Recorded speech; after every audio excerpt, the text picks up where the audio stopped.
Eu trago nessa manhã, queridos, eu sei que na homilética a gente aprende a falar o tema um pouquinho mais à frente, mas o tema que eu trago nesta manhã é este aí, que Deus nos encontre, 3 pontinhos. Abra comigo a sua Bíblia no Evangelho de Lucas, capítulo 15. Nós não temos tempo para isso, mas se nós lêssemos o capítulo inteiro, nós vamos ver que nesse capítulo Jesus fala sobre 3 parábolas. Primeiro, a parábola da ovelha perdida. Depois, a parábola da dracma perdida. E, por último, a parábola do filho pródigo. E nesta manhã eu gostaria de ler 3 versículos para que a gente entre nesse tema proposto. Os de casa vão ver aí também. Acompanhe comigo primeiro no versículo 6, referente à parábola da ovelha perdida, que diz: alegrem-se comigo, porque já achei a minha ovelha perdida. Vai no versículo 9 agora, referente à parábola da dracma perdida, que diz: alegrem-se comigo, porque achei a dracma que eu tinha perdido.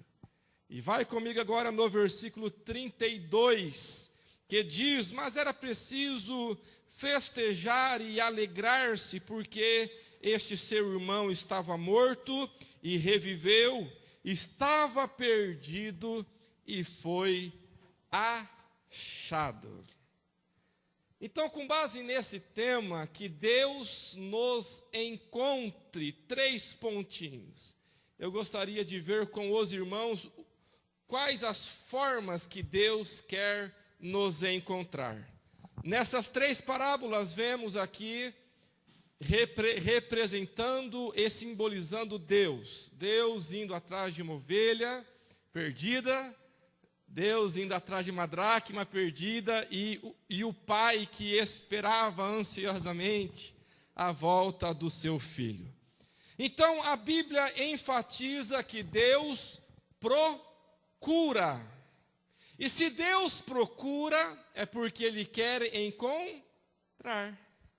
Agora, quando nós falamos que Deus procura, nós falamos que Deus, Ele toma essa iniciativa. Olha que coisa linda. Então, Deus parte dele procurar, buscar. Agora, se Ele procura, é porque Ele quer encontrar. Então, Deus faz a parte dele, é claro.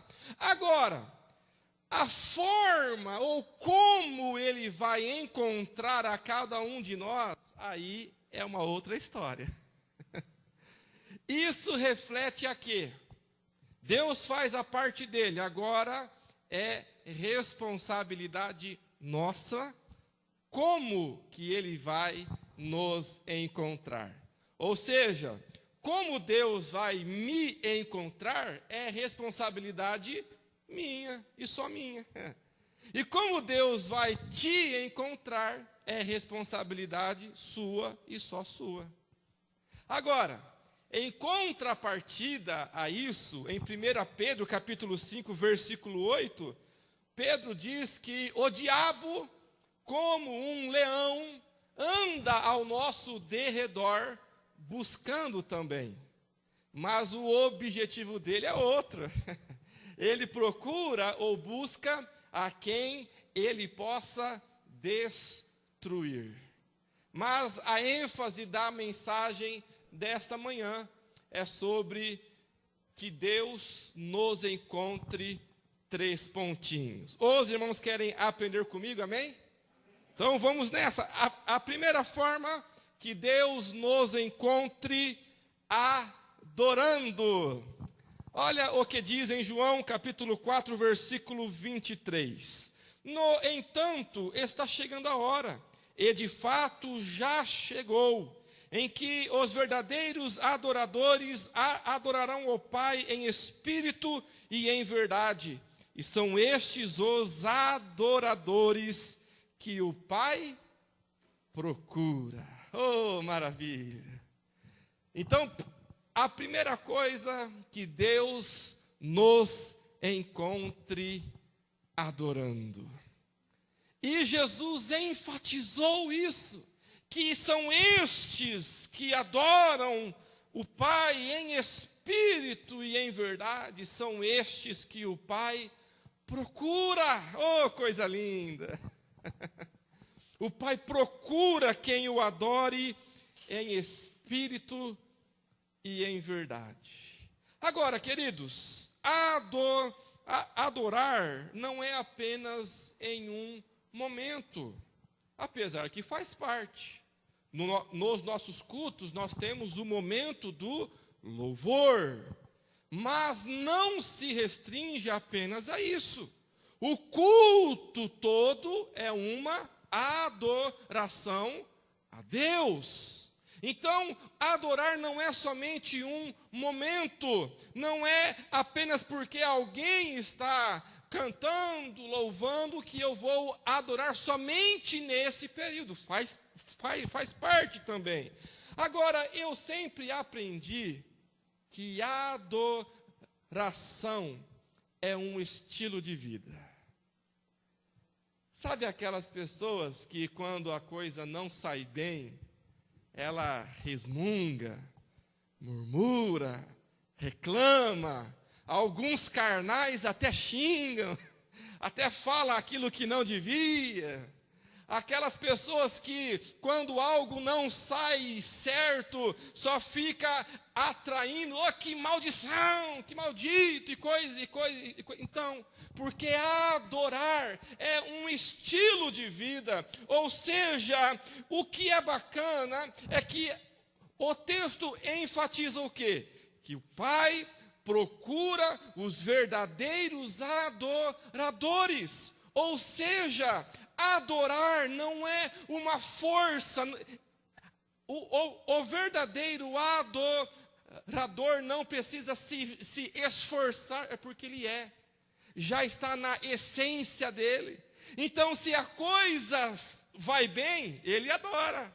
Mas se a coisa não vai bem, ele continua adorando. É porque faz parte da vida, da essência dele, aleluia.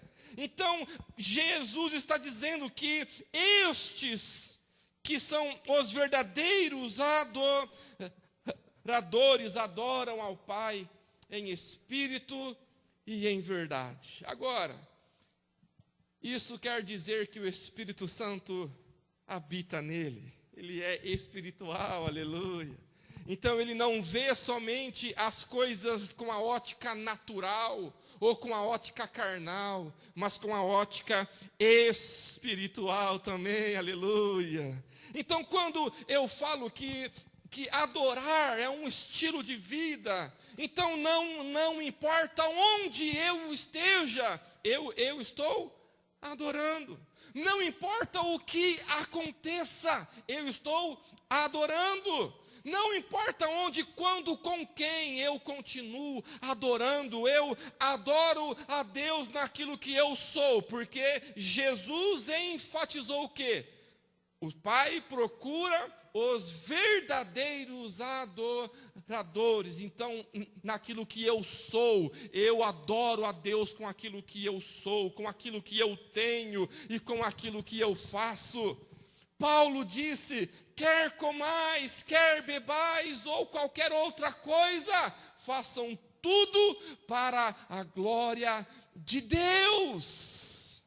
Então, tudo que eu sou, tenho e faço deve ser para adorar o nome daquele que vive e reina para todo sempre. Aleluia. A Bíblia diz que a terra, os céus manifestam a glória de Deus. Eu fico vendo todo novo dia que nasce. Eu gosto muito de, quando nasce o dia, ouvir algo muito simples, mas que é muito gostoso. O cântico dos passarinhos. É tão gostoso, de manhãzinha. Você acorda, você começa a ouvir o canto dos pássaros. E é como se eles estivessem adorando a Deus porque nasceu mais um dia. Que coisa gostosa isso! A natureza, a criação engrandece o nome do nosso Deus. E nós precisamos também adorar a Deus com tudo aquilo que nós somos, temos e fazemos em nome de Cristo Jesus. Tem uma música que eu gosto muito, e de vez em quando, ou de vez em sempre, eu me vejo cantando em casa.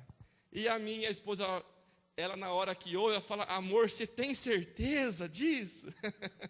Falo: tenho. Ela brinca comigo, é claro. Aquela música que diz: se Deus fizer, Ele é Deus, se não fizer, Ele é Deus, se a porta abrir, né? Aí tem na parte da ponte da música, é que diz assim: eu não adoro pelo que Ele faz, mas adoro pelo que Ele é. Haja o que houver, sempre será Deus. Ou seja, não adorar a Deus somente por aquilo que Ele faz ou deixa de fazer, mas adorar por aquilo que Ele é. Então isso reflete ao quanto eu conheço Deus, ao quanto eu sou íntimo de Deus, porque se eu conheço Deus, independente daquilo que Ele faz ou não faz, daquilo que Ele deixa ou não deixa, eu estou adorando simplesmente por aquilo o que Ele é, aleluia. Se você tiver interesse depois de ver no YouTube, tem lá a história do Zack Smith, não sei a pronúncia exatamente, não sou muito bom em inglês. Mas são duas partes. A primeira parte mostra, então, que o Zack tinha uma doença. E nessa primeira parte, ele diz: se Deus me der a cura, Deus é Deus. Mas se Ele não me der a cura, Ele continua sendo Deus. Na parte 2, sabe o que aconteceu? O Zack morreu. Mas a esposa dele continuou dizendo: se Deus tivesse dado a cura ao meu esposo, Deus é Deus. Mas Deus não permitiu a cura, mas Ele continua sendo Deus. Adorar é um estilo de vida, é uma essência em tudo aquilo que eu sou, tenho e faço. Então, que Deus nos encontre adorando. Amém? Segundo, que Deus nos encontre trabalhando. Eita glória! Provérbios capítulo 6, versículo 6 diz: observe a formiga preguiçoso, reflita nos caminhos dela e seja sábio. Dias atrás eu estava vendo uma certa matéria na internet sobre uma nova geração de pessoas que vem aí. E eu falei: não pode ser possível. Mas quando eu olho certas pessoas, eu falo: é possível. Que fala que é uma geração, me permito usar esse termo que é usado na matéria, é uma geração de imbecis, de idiotas, de tolos que não gostam de trabalhar, que somente reclamam de tudo e todos, mas não fazem nada de bom para que haja a mudança tanto nele quanto as pessoas à sua volta. Quando a Bíblia fala sobre observe a formiga preguiçosa, é que a formiga trabalha. E eu me lembro, eu não sou tão velho assim, mas eu lembro na minha infância, uma musiquinha infantil que diz: Deus não quer preguiçoso em sua obra. Alguém lembra dessa música? A tia Cida, eu acho que lembra. Aí, você está junto comigo nessa, hein, cara? Estamos velhos. Deus não quer preguiçoso em sua obra. Se nós olharmos na Bíblia, tanto no Antigo quanto no Novo Testamento, tanto Deus quanto Jesus nunca chamou ninguém que estivesse à toa. Algumas pessoas já me falam assim: ô pastor, olha, quando eu não tiver nada, aí eu faço para Deus. Eu falo: ih, rapaz, então você nunca vai realizar nada para Deus, porque Deus nunca chama ninguém que esteja à toa. Exemplo, nós vemos no livro de Juízes, quando Deus ou Cristo, que quando fala o anjo do Senhor, é a personificação de Jesus ali na hora. Então, quando Jesus chega para ele chamá-lo, ele estava onde? Trabalhando no lagar. Ou seja, amassando as uvas para que fosse retirado o suco da uva, ele estava trabalhando. Nós vemos exemplo, o profeta Samuel, que mesmo ainda criança, Deus o chama de madrugada. Imagina de madrugada você ouvir uma voz chamando o seu nome. Alguns correm, né? Mas aonde que ele estava? Servindo ou trabalhando no templo. Quando Deus chama Davi, aí o pastor Cláudio Duarte enfatiza isso, que todos os seus irmãos mais velhos, fortes, saudáveis, o que um bando de homem saudável, bonito, forte, estava na hora comercial em casa? Bando de vagabundo, desculpa. Mas agora, onde Davi estava? Cuidando das ovelhas do seu pai. Estava trabalhando. Quando Jesus chama os primeiros discípulos, Pedro e André, eles estavam aonde? No barco, porque eles eram pescadores. Jesus olha para ele e fala: vinde a mim e eu vos tornarei o quê? Pescadores de homens. Ou seja, esse é um princípio. Deus só chama quem trabalha. É porque quem trabalha vai trabalhar na sua obra, mas quem não trabalha vai dar trabalho. Eita, Jesus!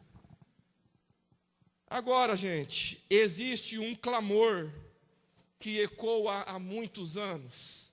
Mateus capítulo 9, versículo 38, onde Jesus, ele disse: rogai, pois, ao Senhor da seara que envie os que dão apenas o palpite. É isso que fala o texto? Que Cristo envie os resmungadores, é isso? Ah, não. Que Ele envie pastores, é isso? Que Ele envie o quê? Trabalhadores para a sua seara. Que Deus nos encontre trabalhando. E eu deixo essa pergunta para a sua reflexão: o que você tem feito em prol do reino de Deus? Em terceiro lugar, que Deus nos encontre fiéis. Em 1 Timóteo 1,12, Paulo disse: dou graças a Cristo Jesus, nosso Senhor, que me deu forças e me considerou fiel, designando-me para o ministério. Eita, Jesus! Em uma aula de escola bíblica no ano passado, eu comentei isso e gostaria apenas de relembrar. Você já deve ter visto em carro, em casa, em janelas, em portas, a seguinte frase: Deus é fiel. Ah, que coisa bonita falar isso, né? É lindo, porque, de fato, Deus é fiel. Aí, eu lendo a matéria a respeito disso, falando assim: dizer que Deus é fiel, não tem como dizer o contrário disso. Deus é fiel. Agora, deveria vir uma pergunta após essa afirmação. E a pergunta é: e eu sou fiel? Quando Paulo, em 1 Timóteo, fala isso, que Deus o considerou fiel, colocando ou designando-o para o ministério, ele explana sobre o plano de salvação. Ele explana dizendo sobre a obra transformadora que Cristo realizou na sua vida. Então Paulo está dizendo: olha, a primeira coisa foi a transformação que Jesus realizou na minha vida. E depois dessa transformação, veio então a santificação e outros passos. Então, ele vai dizer justamente isso. Depois dessas etapas, então Deus me achou, ou me encontrou fiel, colocando-me no ministério. Existe sim a parte que é apenas de Deus, e apenas Ele faz e mais ninguém faz, amém? Mas existe a responsabilidade de cada um também. Quando eu vejo que nós devemos ser fiéis, primeiro, nós devemos ser fiéis a Deus. Nós devemos ser fiéis à obra de Deus. Nós devemos ser fiéis ao chamado de Deus. Nós devemos ser fiéis naquilo que Deus dá para cada um de nós. Nós devemos ser fiéis nos dízimos e nas ofertas. Nós devemos ser fiéis no nosso testemunho. Nós devemos ser fiéis nos negócios. Gente, como é horrível quando fala, eu sou crente, porque na minha loja aqui, os que mais dão calote é crente. Gente, pelo amor de Deus, nós devemos ser fiéis nos nossos relacionamentos, no relacionamento conjugal, com os filhos, com as pessoas. Então, Deus precisa, ou Ele quer nos encontrar fiéis. Porque Deus nunca vai confiar algo a alguém que não seja fiel. Aí a minha esposa disse, nós nem combinamos isso. É que ela nunca sabe aquilo que eu vou pregar. Eu não falo para ela, eu falo, você vai ouvir na hora também. Sobre a parábola dos talentos, aqueles dois que multiplicaram ou que duplicaram aquilo que Deus deu para eles. O que Deus disse para eles: servo bom e fiel, fostes fiel no pouco, sobre o muito te colocarei, aleluia. Então, se você quer viver as grandes coisas de Deus, seja fiel no pouco, que Deus te colocará no muito, amém, queridos? Que Deus nos encontre também com fé. Em Lucas 18:8 diz: quando, porém, vier o Filho do Homem, porventura achará fé na terra? Eu, quando posso, que não é sempre, eu gosto de ver uma série, de ver filmes, eu gosto. Mas se nós pararmos para analisarmos, a maioria das séries e filmes, eles investem, e pesado, contra a fé evangélica. Eles falam que não precisam de Deus. Exemplo, tem uma série chamada, eu só não sei a pronúncia correta, Altered Carbon, não sei bem a pronúncia, mas que mostra como se o homem tivesse descoberto a vida eterna. E como que foi... Então, como que a série desenvolve esse tema? Então, eles conseguiram criar um chip, que esse chip, ele salva as memórias das pessoas. Então, mesmo que a pessoa morra, o corpo físico morra, mas a consciência dela ainda vive. Então, mesmo que o corpo morra, ele pega aquele chip e transfere para outro corpo. E tem uma certa frase na temporada 1 dessa série, em que um dos que são os cabeças lá, ele fala assim, nós não precisamos de Deus, porque nós somos deuses agora.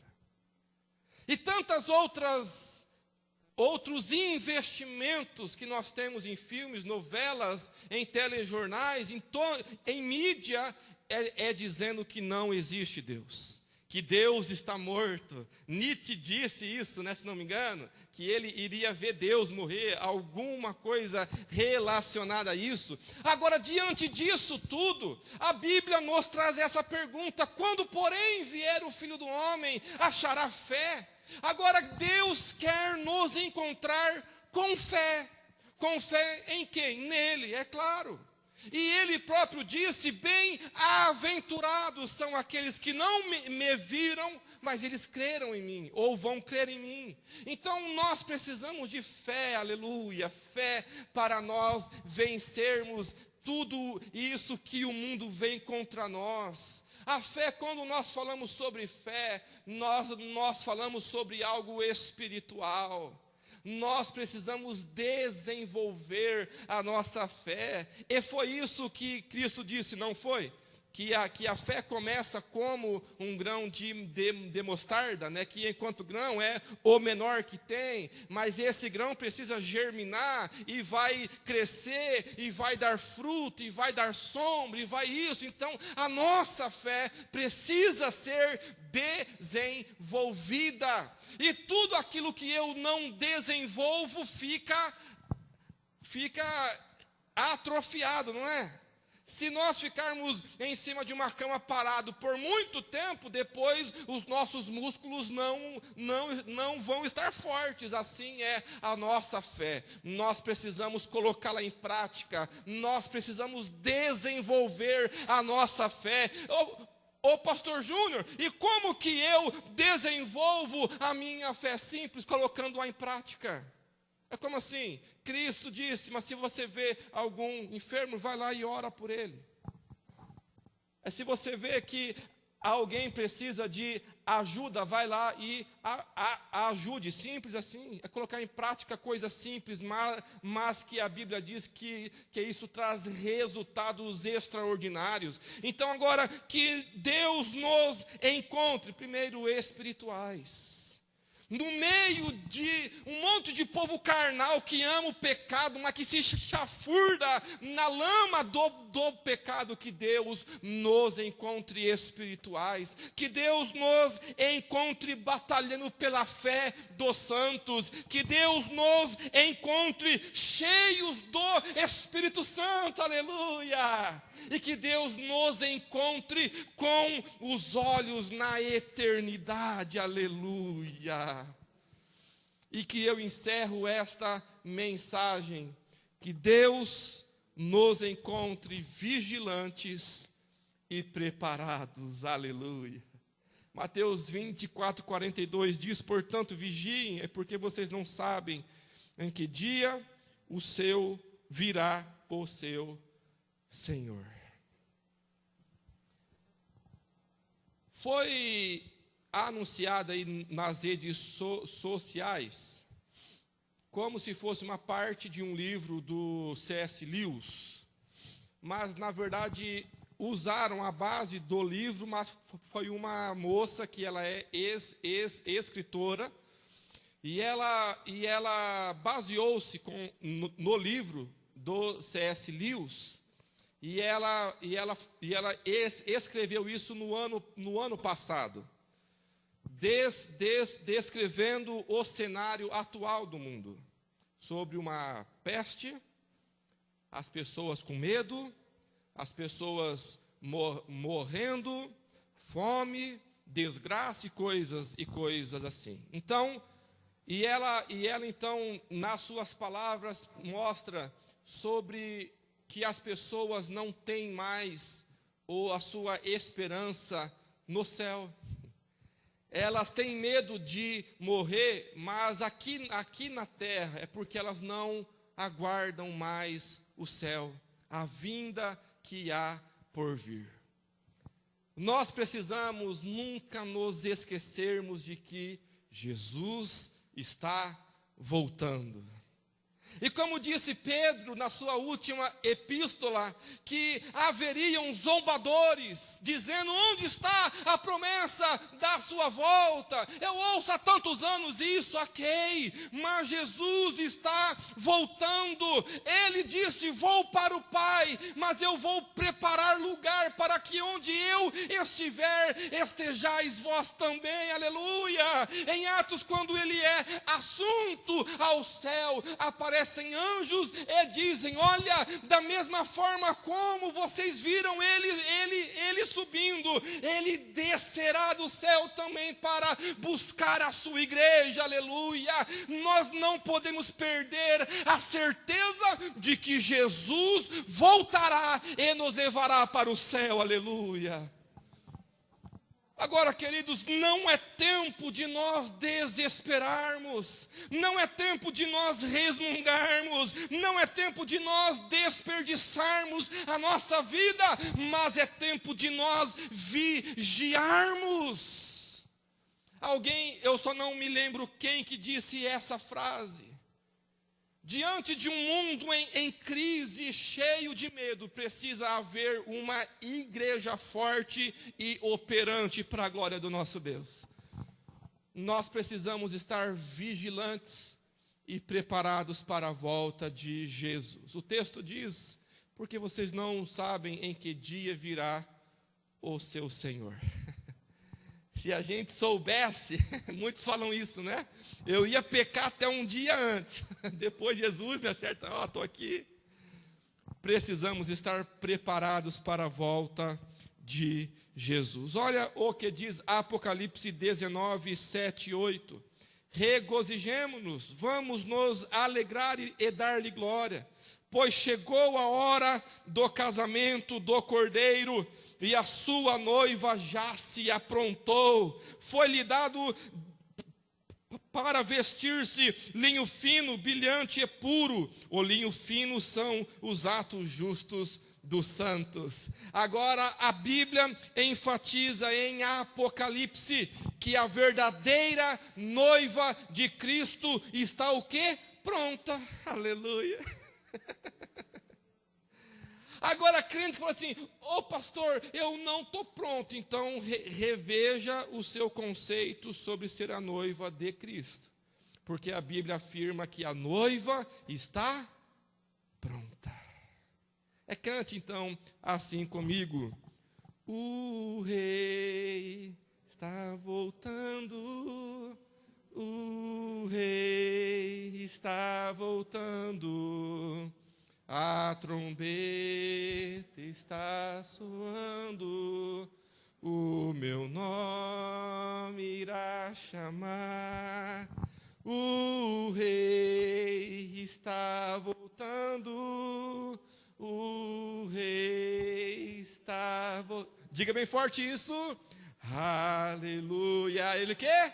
Ele vem me buscar. Aleluia. Que Ele nos encontre preparados para esse grande dia, aleluia.